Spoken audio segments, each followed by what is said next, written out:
Hey friends, welcome to stupid PC tech that you absolutely need, or more specifically, really weird tech stuff that I saw on the internet and bought and now have to justify with a video for. So let's just start off with it. The number one thing that I want to talk about is something that I covered in Hot News many ages ago. It was this GPU mirror product. This, my friends, is a specifically designed piece of mirror to help you reflect your GPU in your system, because as we all know, GPU makers, they spend all of this time crafting, creating these most immaculate pieces of design work, and then they just sit like this. And you can sometimes, vertically mount your GPU, but then you get terrible airflow and then you miss the back part of the GPU. So this company decided none of that, all right? They're gonna create a custom solution to figure all of this out. Straight from Japan, it is this mounting solution, which seems to be super overkill for this flimsy piece of what is acrylic mirror,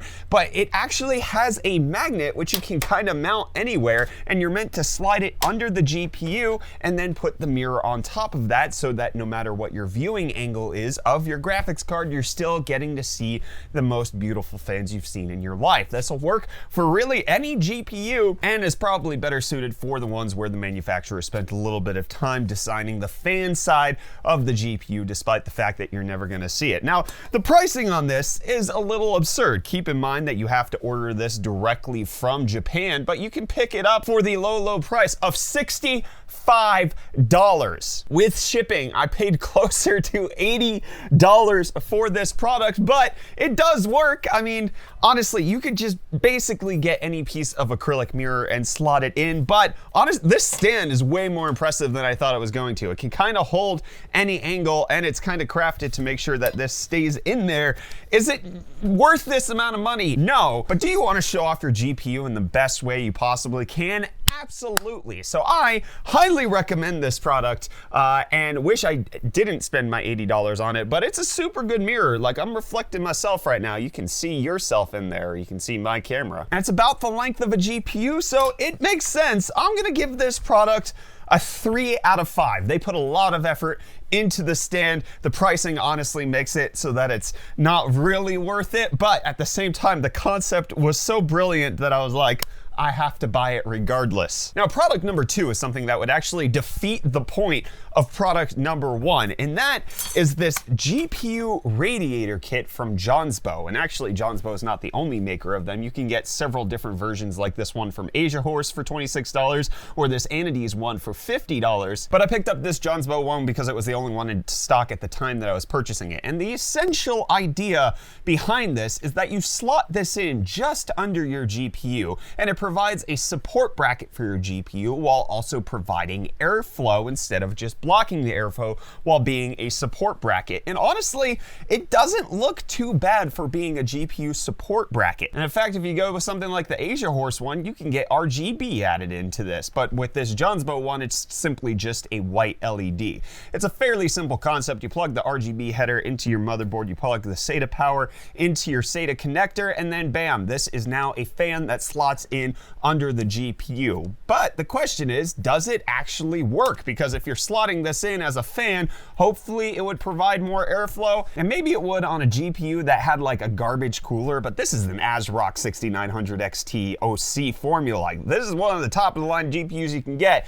And so I decided to test it out, seeing if we hit the GPU at 100%, do it without the Radiator card, do it with the Radiator card, and do it with the Radiator card turned on. And as you might not expect, this thing actually made temperatures worse when it was plugged in. When the GPU was just running by itself, it was running at 76 degrees Celsius. When I slotted in the Radiator card but didn't turn on the fan, we were hitting 82 degrees Celsius. So it's very clear that putting this just below the GPU slot would not actually work for that reason. But once the fan turned on, instead the temperature did drop a little bit. We went down to 78 degrees, but it wasn't quite that 76 degrees that it initially was. But then instead of putting it directly under the GPU like a support bracket would be, I decided to put it in the PCI Express slot at the bottom, bottom to test the temperatures, and they ended up being 79 degrees Celsius, which makes sense since you're disrupting the airflow of the entire case by putting it there. It's meant to be directly under the GPU. So I'm gonna give this product a 2 out of 5. Honestly, it does well at the GPU support bracket section. It touches the GPU to keep it lifted from sagging, but it doesn't interfere with the fan, so it does really well at that.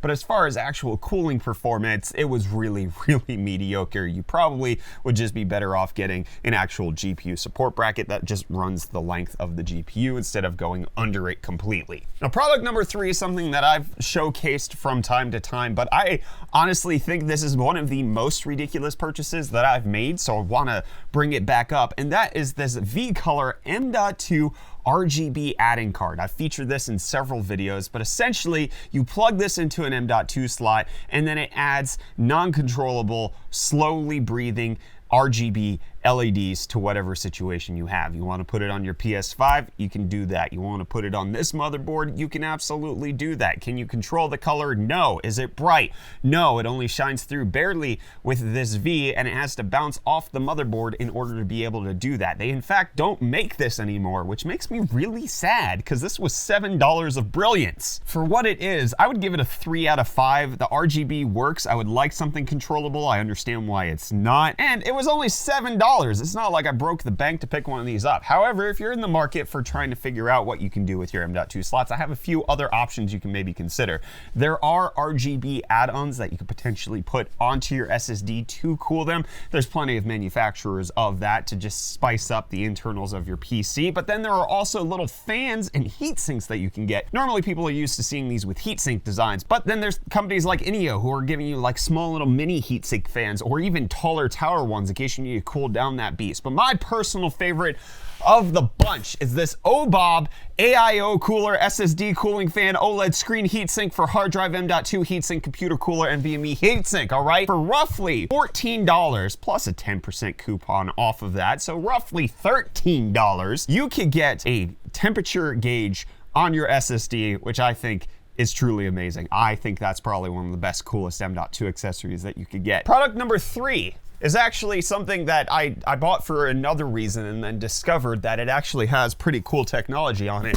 And that is Asus and their Q-Connect Q-Latch system that they have been designing for all of their motherboards that are coming out recently. This is a very easy way, number one, to hold down your M.2 SSDs. It's simply a plastic screw instead of trying to fiddle with those tiny little gosh dang M.2 screws that my giant hands can't handle at all. And like if you don't have the proper magnetic screwdriver, then it just falls off as you're trying to install it. It's a nightmare. Whether you lay the PC flat or you have it vertical like this, you're gonna lose that screw. With Asus going the extra mile by including plastic latches on their motherboards that make it just such an easy, you're done. Your M.2 is now installed. You don't have to worry about it anymore. But I also want to give special mention to the feature that they're having on their upcoming Z690 motherboards, which is their Q-Release PCI Express button, which you just press the button and out slots the GPU. As I've mentioned, hands, very large, prodigious, very difficult to get in here, especially on some motherboards, to actually unlatch the GPU. It's a very precarious situation for those of us who don't have dainty digits, and we have to use things like screwdrivers, at which point you end up slipping and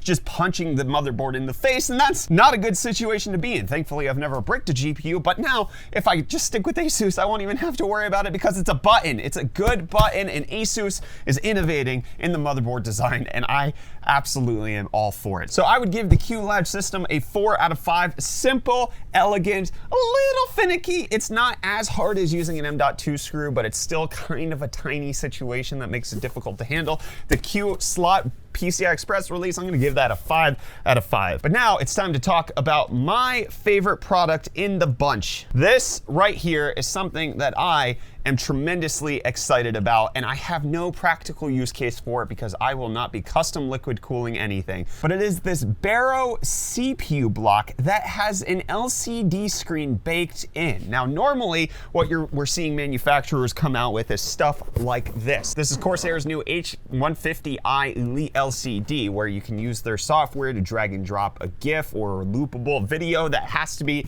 under a certain amount that fits within the storage specifications of the AIO. This is very different, my friends. This bad boy actually has an HDMI input so that you can actually put whatever you want on the display. You want to use it as a second monitor for your computer?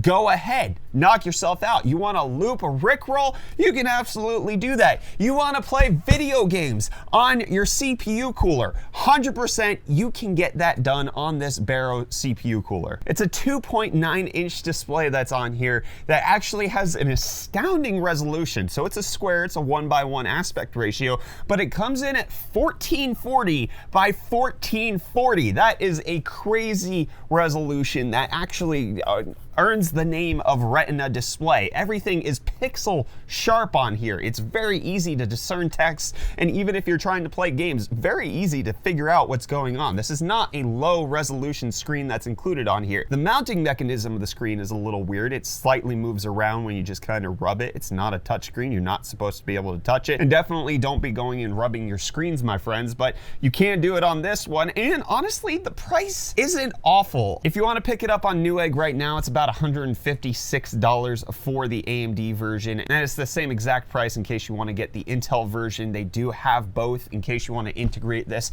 into your next custom loop setup. I'm not currently planning any custom loops, so this is just going to sit on my shelf, or I'm gonna have it like next to me doing some display stuff. I haven't figured out exactly what I want to do with this, but it's a pretty unique piece of technology. It takes everything that all the other AIO manufacturers are doing and kicks it up to 11 and makes it so that it's super functional and a little ridiculous, and I absolutely had to have it as soon as I heard of it. So I'm gonna give this Barrow Block 5 out of 5. I don't know what the cooling performance is like, but that's definitely not why I got it. I don't feel like there's any heat coming off of the LCD. It's not really something that I would concern myself that I would heat up the water that's in the loop any more than the CPU would. It's on a micro USB cable, so it's not pulling a ton of power, but this honestly is pretty gosh dang cool. So those are my 5 stupid PC tech items that you absolutely need. Let me know what you thought of each one of them down below in the comments. And if you have one that I might need to take a look at for future videos, be sure to let me know down in the comments as well. With that being said, I'm Brett with the UFD Tech Channel. I'll see you for the next video, my friends. Cheers.